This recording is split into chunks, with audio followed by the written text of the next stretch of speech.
Hello students, welcome to our channel whose name is Study Simple as ABC, where we make study as simple as ABC. Today we are going to start NCERT class 12 biology chapter 1st, which is sexual reproduction in flowering plants. Let's start. First of all, let us understand the meaning of the name of our chapter, which is sexual reproduction in flowering plants.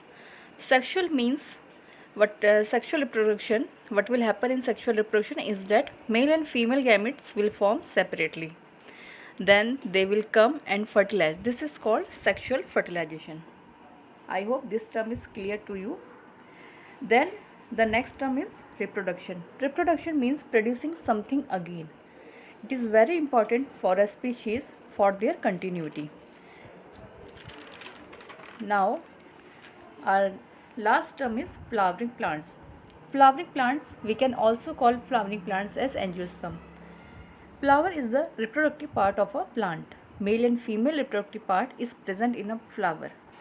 What we call male and female part, reproductive part of a plant, we discuss it in the later section of the chapter. Now, start with the NCERT. Are we not lucky that plant reproduce sexually? Yes, of course we are lucky that plant reproduce sexually.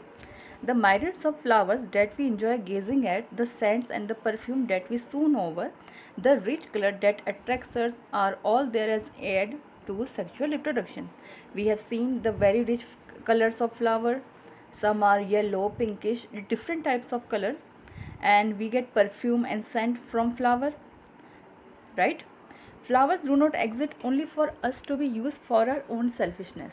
We have used flowers for our own purposes, but flower is not for our own selfishness. It is used, flower is the reproductive part of any plant. All flowering plants shows sexual reproduction. This line is very important, students. All flowering plants show sexual reproduction. This line is very important. A look at the diversity of structure of the inflorescence, flowers and floral parts shows an amazing range of adaptation to ensure formation of the end products of the sexual reproduction, that is the fruits and the seeds. The end product, what will happen in sexual reproduction after, it is the fruit and the seed. We get fruit and seed after sexual reproduction.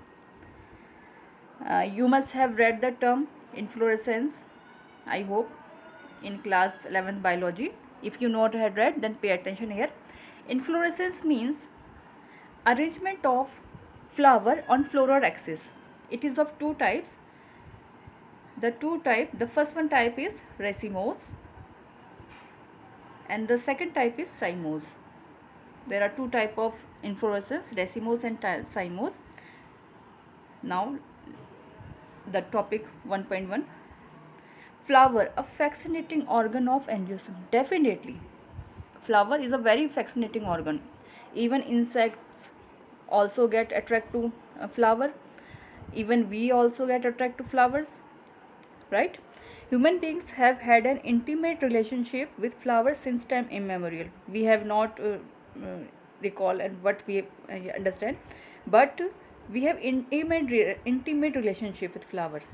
Flowers are object of aesthetic, ornamental, social, religious and cultural value. Many people are fond of planting flowers in their homes, right? We get perfume from flowers.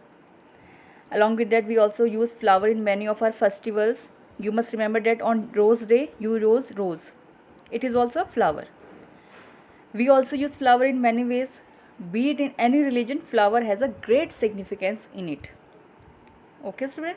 I hope that student, you must have understood this much now. Flowers are object of aesthetic, ornamental, social, religious and cultural value. They have always been used as symbols for conveying important human feelings such as love, affection, happiness, grief, mourning, etc. Definitely we are using it for any purposes, whether it is happy, whether we are sad, we use flower. Now student, here is showing a figure 1.1, a diagrammatic representation of LS of a flower. LS means longitudinal section of a flower.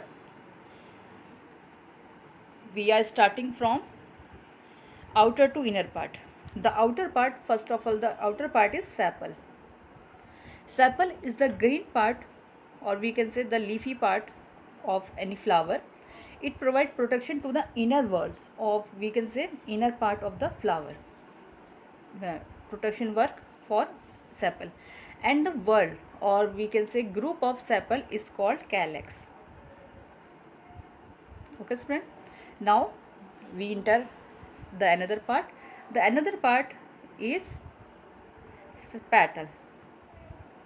The colorful part, you have seen, students, here the colorful part. The colorful part is petal. Insects are attracted to flower because of petal. So petal plays a very important role for pollination, right? Then we enter the next part is the male reproductive part, that is anther and the filament. The C, you see the bulging the portion of here, it is anther, and the slender part is filament. You have seen that anther filament. Anther plus filament makes male reproductive part of a flower. So now students, you have seen the male reproductive part, that is anther and filament. In anther, pollen grains are formed. How pollen grains are formed, what is microsporogenesis, what are different types of process which help in to form male gamete, we will discuss it in later portion. If you are new on this channel, then subscribe our channel for latest updates. Then we come to female reproductive part, that is stigma, style and ovary. Stigma, it is the landing portion where pollen grains are land. There is, you see, stigma. Style, this is the slender part which is called style. In male reproductive part, you have seen the slender part which is we call filament, and here is style. Then the inner portion is ovary. Ovary is the site where actual fertilization happens. Okay, students, I hope this diagram is clear to you. Now, to a biologist, flowers are morphological and embryological marvels and the sites of reproduction. Common people are thinking that we use flower for our own purposes, but for a biologist, it is the morphological and embryological marvels and the sites of sexual reproduction. Flower, we have seen in flower, actual fertilization happens and male and female part are present in a flower. So flower plays a very important role. Okay, students, today we are covering the introduction part of our chapter, and from tomorrow, or we can say our next lectures, our next lecture will be based on the pre-fertilization events, fertilization events and post-fertilization events. What will happen in pre-fertilization, how male gamete and female gamete forms, we will discuss it in our later lectures. I hope, student, from now you must have understood this much now. So this is for today. I hope you understand this. Now we are closing. Thank you.